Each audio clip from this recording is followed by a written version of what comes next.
Hey everyone, thank you once again for submitting your questions and for tuning into this World Day Against Trafficking panel.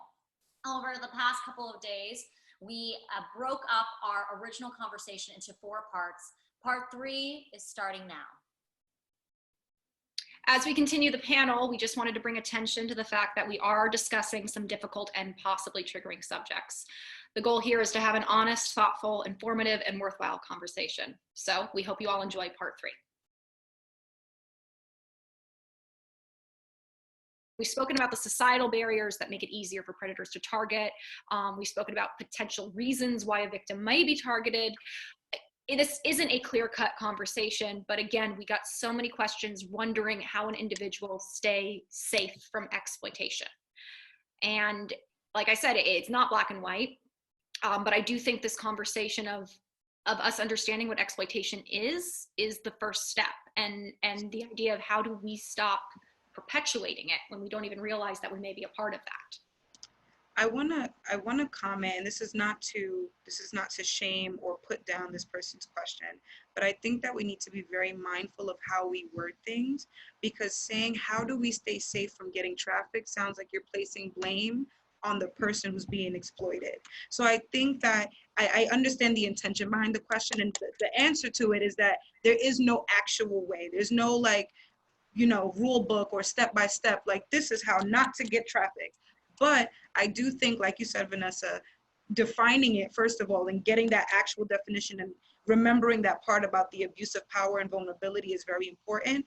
I also think it's not so much how to stay safe from getting trafficked, but more so educating yourself on what trafficking looks like in all forms, not just the white van, and also recognizing, doing more research on the grooming process and what that could look like. So like, if somebody's buying you gifts too early, or if somebody's like the language that they're using, if they're making you feel like you owe them something, or if it's like, you're gonna do this for me, like watch out for those things. It's very similar to just an abusive relationship or a domestic violence partner. A lot of those things intersect, and the language will intersect.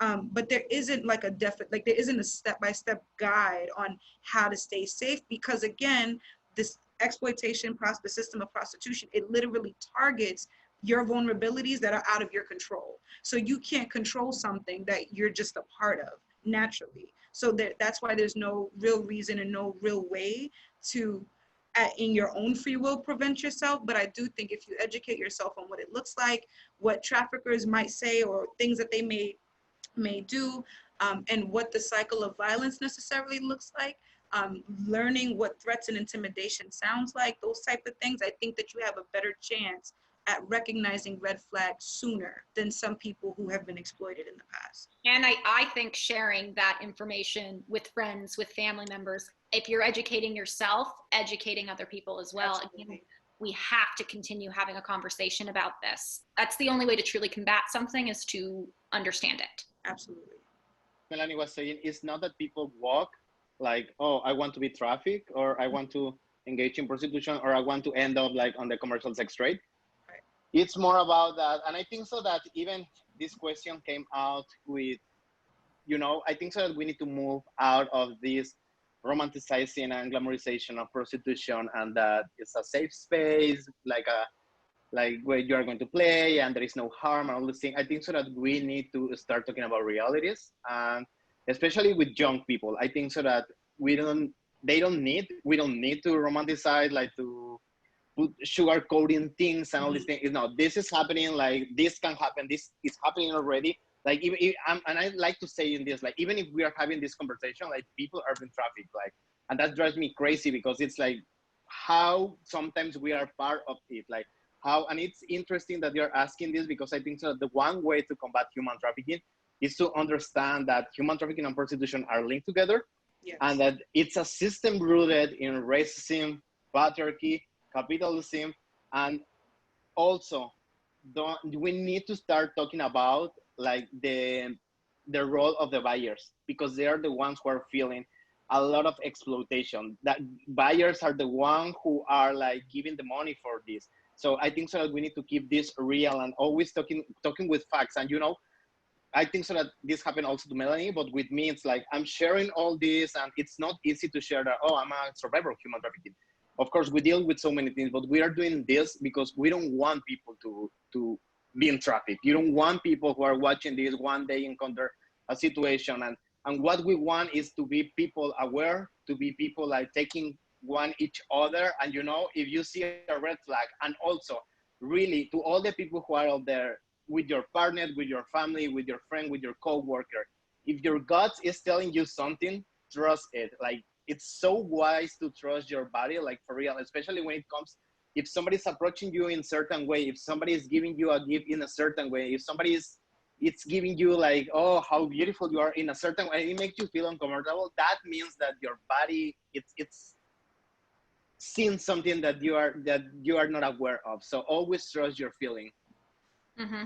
For sure. And, you know, it's interesting going back to this idea of how difficult it is to speak out when you're a survivor, and how appreciative we are, by the way, of you guys using your voices the way that you are, because this question, we got a lot.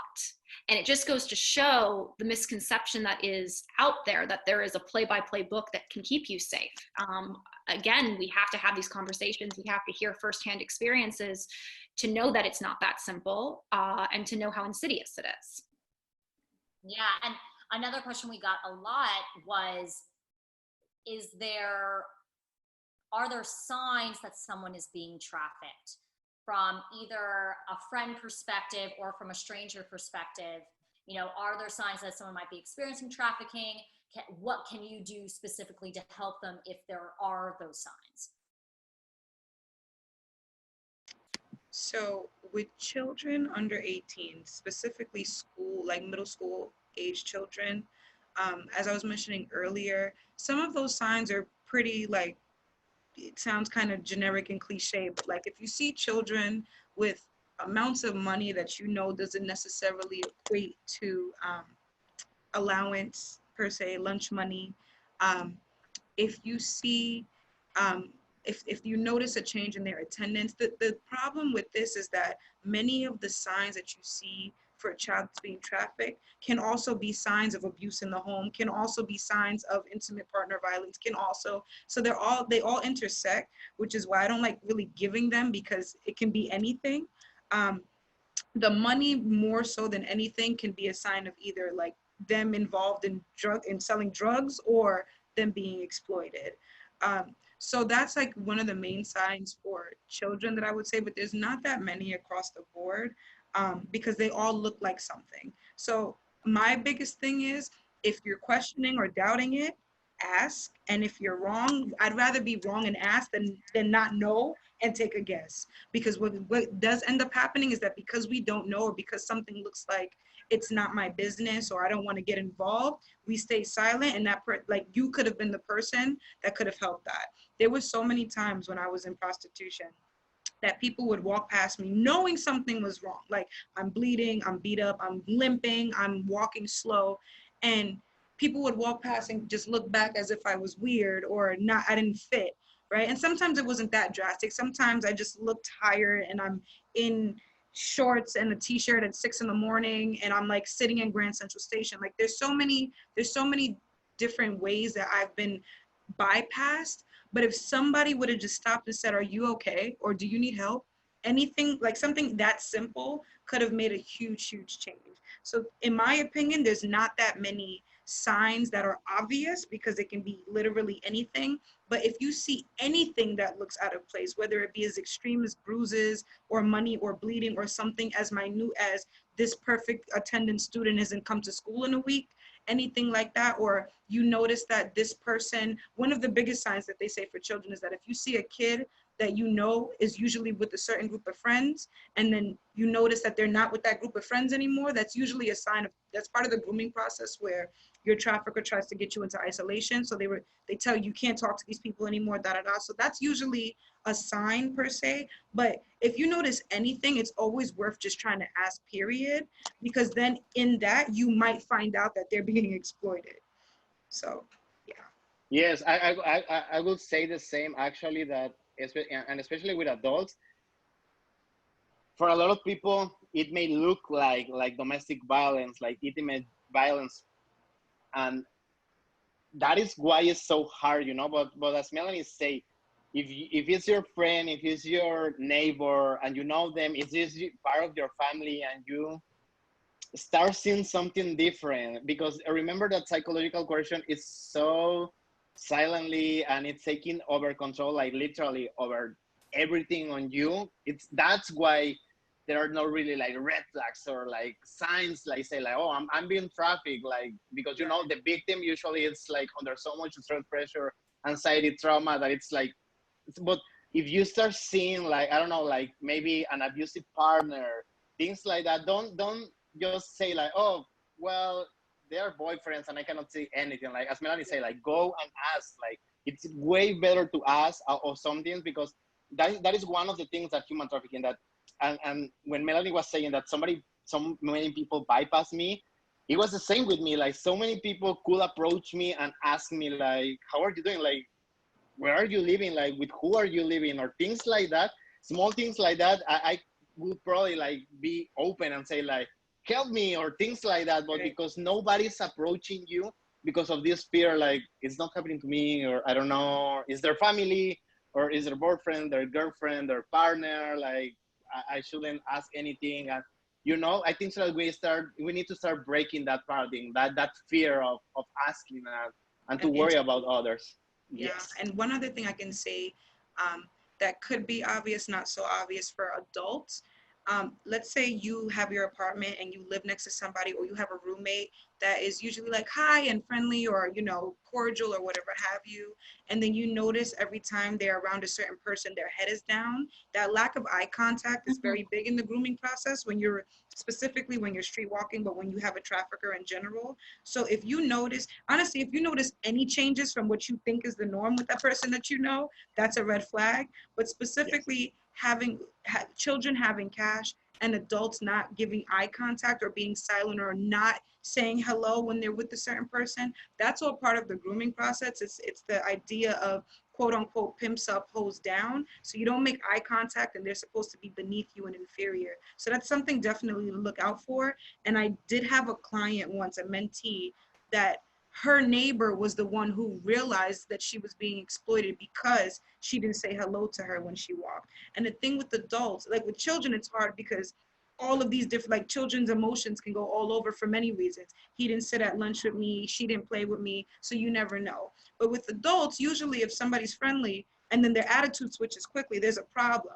So usually that's something to ask, because adults don't just naturally switch because they can contain how they're feeling more often. So when you see sudden switches like that, that's definitely something to look out for. This actually transitions a little bit into a question that we have about, why silence happens, and the emotional journey that can come from being a survivor. In Saving Zoe, there's a tremendous amount of guilt and embarrassment and fear and denial that my character Zoe experiences, and that contributes to her staying silent. That contributes to her not asking for help. Can you guys speak a little bit about the emotional journey that comes with surviving trafficking or exploitation? Yes, I can start, like, and I think so that's why it's so important, like, for more males to have this conversation, because I think so that here is where machismo, like how manly you are, like play a role. Because remember that human trafficking is sexual exploitation, so sexual harassment, rape, and I think so that we have this idea of males cannot be raped.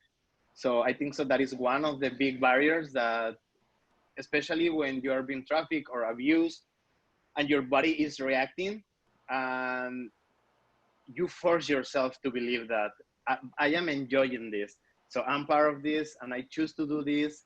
And even if you don't understand that your body and your mind are now separated and you are disassociating, and your body is reacting because it reacts to external signals, I think so that is one of the barriers, that how sexual violence, sex trafficking, it's like an abuse of your whole body, of your mind, of everything, and it's how your body protects you. The other thing is the cultural component. Like males don't talk about it. Like males, we don't recognize when we are raped. Like even if we are raped, we are afraid, like that we are not being man enough, that nobody's going to like you, that how your sexual life is going to see, how other males are going to see you. I think so the cultural component is huge about like keeping silent. Another thing is a trauma bond. Remember that most of the traffickers, a lot of traffickers can be family members, friends, partners, or somebody who just bond with you. So it's hard because in your mind, through the psychological coercion, the abuse, the violence, the sexual violence, you feel, because you feel it, that you receive help. And in that moment in time, in your mind, it cannot exist like, but I was receiving help, so I wasn't abused, or I was receiving help, or I was being supported, so I wasn't exploited. So because your mind cannot hold those two things, it's too much to hold it, because it's like, and I think so this is part of the cultural component, this narrative that your partner is the one who is going to take care of you, the people who love you is the one who's going to take care of you. So if we continue with this narrative, is that okay, so the people who are helping me and supporting me, they are the good ones, they are the ones who are taking care of me, they are the ones who are protecting me. So that means that it doesn't matter whatever they do, they are the good people and they are helping me, and it's me the one who is understanding other things, it's me the one who is creating a history, it's me the one who is overreacting, it's me the one who are the one to blame, who is the guilty one, who is. So this is the problem with trauma bond, and to be honest, I think so that we need to extend about what is trauma bond, because it's true. We have feelings with our perpetrators, with our abusers,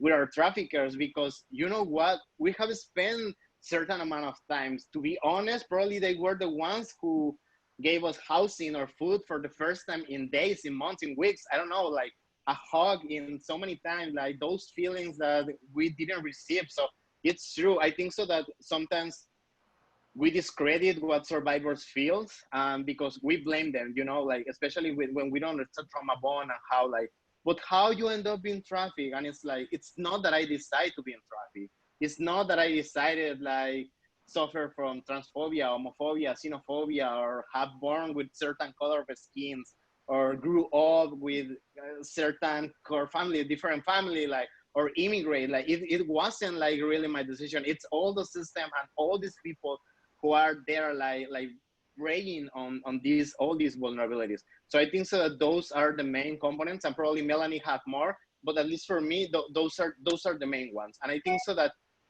I want to tell people who are watching this that if you met one survivor and a survivor is telling you part of your story, like honor that. And when I say honor that, it's not like you to be shocked. It's not like for you to rescue them, to help them. It's not about that. It's just like hold that space for them, because it's hard for us to really trust people, because remember, human trafficking is about exploitation of our body, of our mind, of our soul. It's about exploitation of a human being. So it's hard for survivors to talk about this. Cristian just brought up so many amazing points. One of the things that stood out that he said was that idea of your body is reacting, but your mind doesn't want this. And I think that happens in rape too, because the body is physical, and physical reactions have nothing to do with what's going on up here. And in the beginning, when they're still breaking you in, that grooming process, that beginning stage, almost every time you get taken or you first have an engagement with your trafficker, they rape you. That's how they break you in. They make you scared of them, right? And in most cases, and that's the first, besides being scared, that's the first emotional thought that you have. Like, I don't like this, but why am I feeling this down there? Why am I whatever? Then there's this idea that trauma bond. So it's interesting because trauma bond can extend to Stockholm syndrome, which is what many people who leave their traffickers end up facing. I didn't have it, thank God, but a lot of people miss their trafficker. And I think that the thing is, we don't like the beatings. We know that they'll hit me.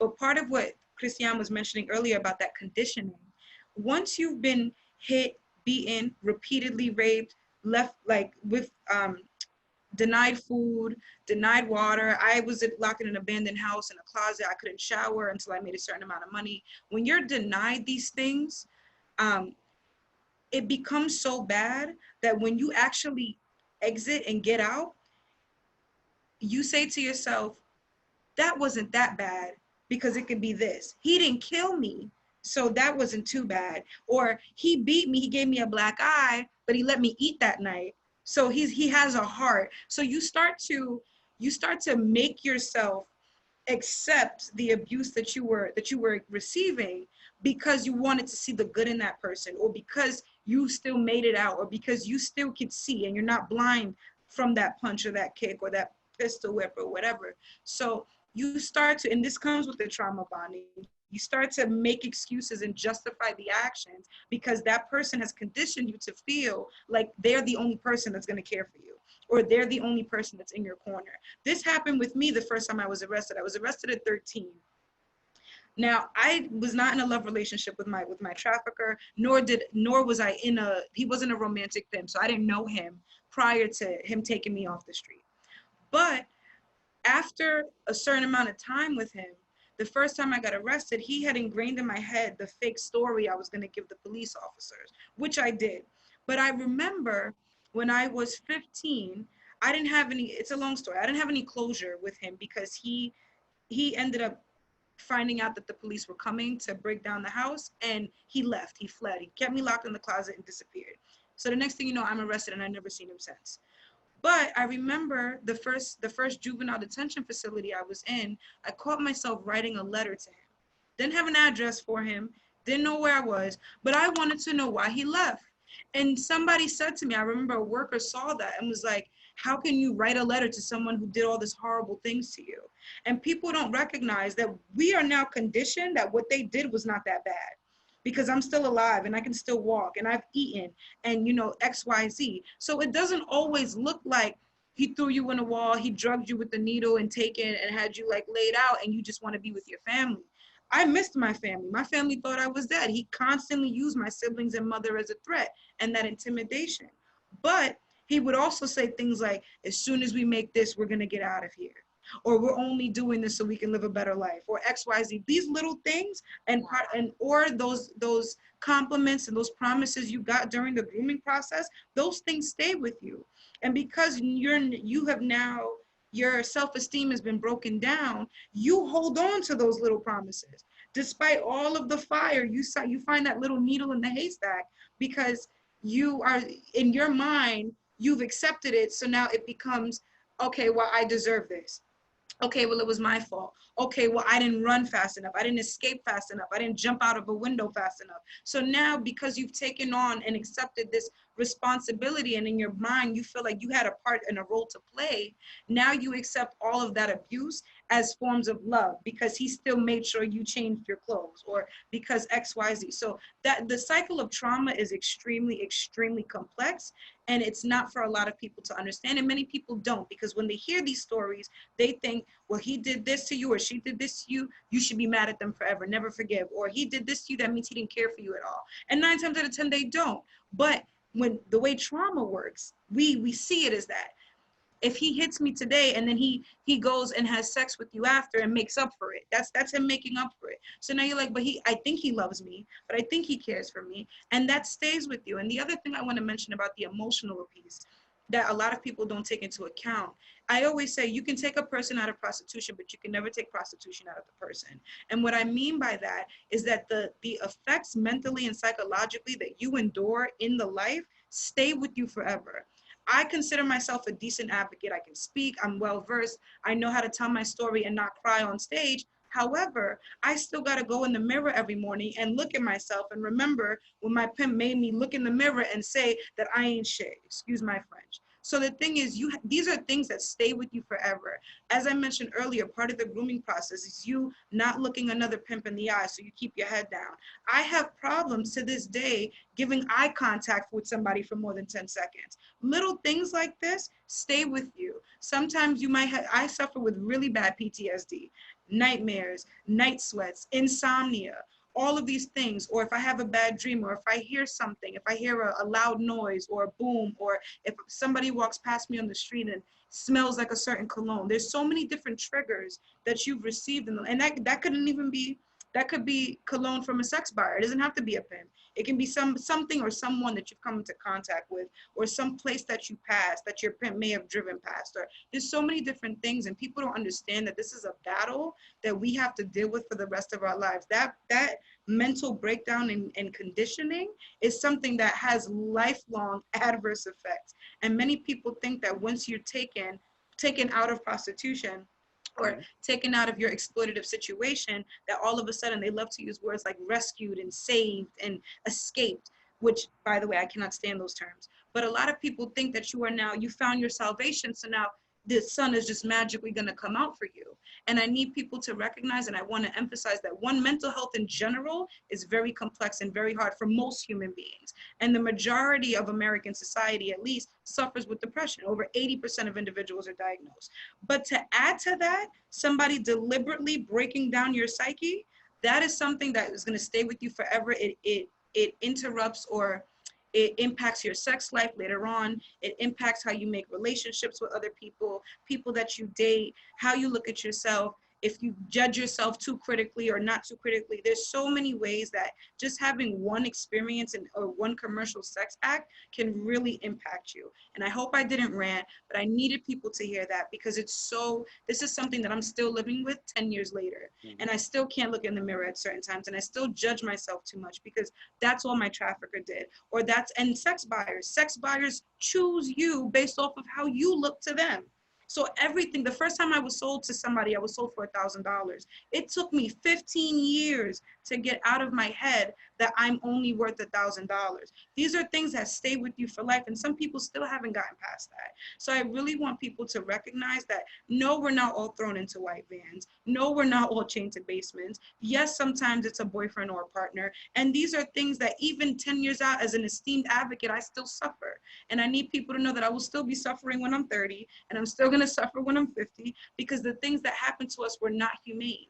So it wasn't part of our psychological. Humans are not supposed to go through these things. Nobody should be going through these things. And love and safety is on our hierarchy of needs. So if that was taken from us and then replaced with bashment and abuse, and then saying this is what love looks like, now our psyche is all messed up. Our hierarchy of needs is all over the place. And now it's up to us to reteach ourselves how to reintegrate into society and how to be a normal or average person, when all we feel is distrust and that we're not normal. So it's something that's lifelong. It's never going to leave us. And that's why it's so critical that survivors are at the table when policies are being implemented. That's why it's so critical when movies about this come out, to have survivors in those conversations, all types of things, because there's only survivors know certain things that happen in a lifestyle, and it's very, very, very imperative for us to be at the table.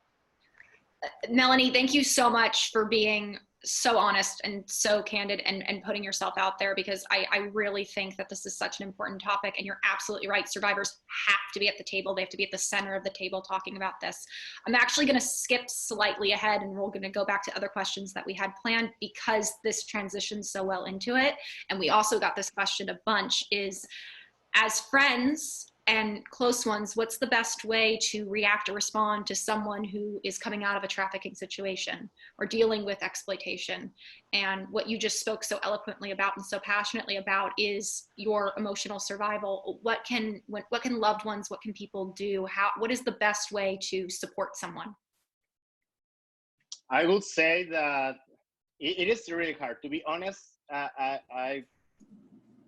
first, people need to understand that we don't trust people, especially if we are just coming out of the life. We're just coming from a trafficking experience. Like, we don't trust people because we can't trust anybody.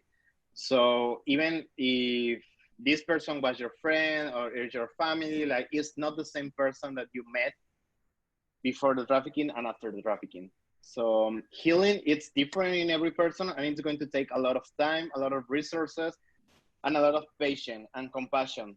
The thing with survivors of commercial sex exploitation, trafficking, and prostitution is that probably we are going to trigger those around us, because I know that all of us, we have experienced trauma, we have experienced like different situations, but sometimes trafficking encompasses so many things that probably when we are sharing something, we are going to trigger you. So I think so that if you want to really support a person who just escaped from trafficking, who is still dealing with all these things, like have compassion for that person, but have compassion for yourself also, because you are going to need that a lot, like for real. Like, and I think so that sometimes survivors, we are like, it's not that we want to be mean, but we are sometimes super upfront because we don't like lies. We don't live in that world. And so, especially when we just came out of the trafficking situation, we are so vulnerable at the same time, but we are super triggered at the same time. So it's super hard, I think so, like to, especially with friends and all these things. And what I would say to friends and family is like, first educate yourself, because you don't want to be that friend, that family member, that partner who is like, how were you trafficked? Like, how many people slept with you? How much were you charging? How many money were you earning? Like things like those are so disrespectful things that nobody needs to know other than maybe your therapist or your lawyer, or even though if you want to, if not, nobody. But first, educate yourself. If you really want to support a survivor, educate yourself. I think so that sometimes when we hear survivor, it's like, oh, we can ask whatever we want, and like just digging in your morbosity and all this. No, that's not true. Like, we have feelings. We are also human beings. As Melanie says, we experience something that any human being should experience in any point in time in life. For real, like for real. I'm always, when I talk about this, I'm always like, for real, like I don't want no one else to being trafficked, being exploited because of their vulnerabilities, because they are immigrant, because they are part of the LGBT community. So really educate yourself, and respect. I think so that sometimes also survivors, we have to really push our boundaries, because sometimes people, I don't know why, but things that survivors are weak and that we cannot, and usually people want to trespass our boundaries, and usually at the same time we are super mindful. So I think so that survivors are super mindful now. We understand that what do you want to achieve, but that is not the right path. So if a survivor is setting a boundary, like respect that. If a survivor is telling you this is not the time to talk about this, like respect that, like, and honor that and all these things. And at the same time, if you really want to help this, have this conversation, show this video to more people, like to increase awareness. And also, like, if you suspect that somebody is being a victim of human trafficking, you cannot approach that person and put that label on them. Even if you know a survivor and that person doesn't identify themselves as a survivor, you never put a label on somebody. You never put a label, oh, but that sounds that you're a survivor of human trafficking. That sounds that you're a survivor of sex trafficking. Never, never, never, never. Because this is such a personal experience, and there are people that they just want to continue their life, because this is not easy, as Melanie was saying. This is something that we are continually experiencing, like 24/7. Actually, Melanie and I, we were having a conversation that how was I dealing with nightmares, and that I was like, and we were kind of like laughing, like you know what, like call me, like we are both having nightmares and insomnia and all these things, that we were like interchanging like self-care tips and all these things. But it's hard. It's really hard to be a survivor out there, especially because the world is not trauma informed. People want to approach us like if we are like something new, like if you can touch every part of us, like but I want to learn, and I want to dig inside of you and see your darkness. And it's like, you cannot do that. We're human beings, and we are still suffering from our experience, so respect that. So and I would say that you really, people, educate yourself, like, and be really respectful about how people identify, and never put label on others. Really quickly, I just want to add, if somebody is a friend of yours that's just coming out of trafficking, approach them with the same compassion and delicacy as you would a family member of yours that's having like a mental health episode, right? Like people, and again, going back to that stigma, they think survivors are weak. Simultaneously, society thinks people with mental health are weak or don't have the ability to think for themselves. On a smaller scale compared to what Cristian said, so many people that hear about my story come up to me and say, have you considered therapy? Don't ask that, because that's probably one of the first things that we consider in our healing journey. And so many people, like, it's very condescending to think that we're stupid enough to not try to seek out that kind of help. But also, don't tell survivors what you think they should do. And it's one thing to provide resources and say, do you know this number? Do you ever heard of this agency? Do you know this person? That's one thing. But when you're like, I think you should try yoga, I think you should do, those things may work for you, but you're coming from a place of not experiencing complex trauma. So do not impose what you think, and you shouldn't do that for anybody. Don't yuck anybody's yum. Don't tell somebody what you would do in the situation because you weren't in it. The only time that even among survivors, I should not tell Cristian what he should do at home for self-care, right? I hear what he says and we exchange in that way. But those condescending questions, and have you considered a mental institution? Have you considered medication? Have you tried writing a poem? Like, we know these things. These are very generic. I understand the intention in trying to help, but it comes off as stigmatizing. And also, don't be too pushy with your friends, especially when they come out. And like Cristian said, the friend you knew is not the same friend that's gonna come out. It will be the same Melanie, but it won't be the same mindset, because all that we knew just got broken down. So you may or may not be very frustrated at times. I'm gonna be very honest, because when we come out of the light, we're trying to battle ourselves with what we thought we knew and what our traffickers ingrained in our head. So don't take personally if your friend cancels on you, or doesn't respond to your text, or doesn't want to talk to you, or doesn't spend as much time. Those things those are symptoms of mental health in general, especially people with depression and anxiety, but it's amplified when you're coming out of the life. So just watch what questions you ask. Don't be too intrusive. I know when I had to testify for grand jury, that's one of the first things they said, how many people did you sleep with at night? That's always the curiosity. Curb your curiosity and respect the person's experience. We don't want to talk about how many people were forced to rape us every night. That's not what we want to talk about. If anything, we want you to bring something else to the conversation, because we're tired of talking about what we just went through. So just be mindful of your questions. Don't ask things that are really, really elementary, like, have you considered therapy? Don't tell them what you would do, and be mindful of that pushiness, because our traffickers and sex buyers are already pushy.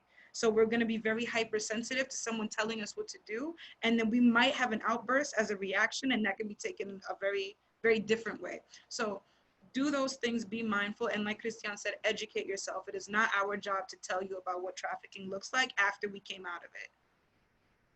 Yeah, can I just say again, I know we've said again, and I'm going to say it multiple times, thank you guys so much for speaking about this and this experience.